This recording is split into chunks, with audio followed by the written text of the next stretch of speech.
There's no better learning for a college student than to go somewhere and do the work themselves. And so I love taking the students outside of the classroom and really getting out there, going to Togo and doing all the steps that we would have to do in engineering anyway. This is a very different experience from doing engineering in the United States, but in some ways when you go back to the very basics of engineering and the fundamental principles, those are the same.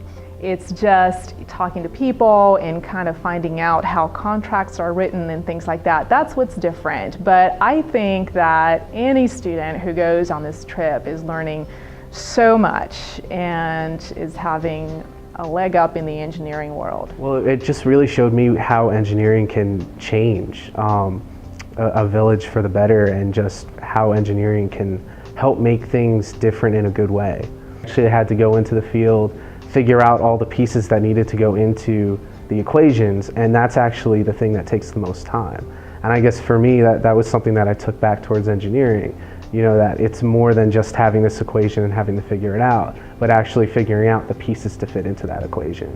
The people are so kind there. They're so grateful for everything. They don't have much, so they're grateful for every little thing. It was amazing seeing that we were really impacting their lives. It's taught me that determination is the most important thing on this trip, because when you go over there saying you are going to build them a water well, you have to do it. So there's lots of obstacles, and you just have to really stay determined and make it happen. It's a pretty intense experience. I had described it as sort of, I'm not even sure, and unless you go to Togo, you really don't understand the conditions there. It was pretty stunning to me personally, and I feel like this project is very, very meaningful.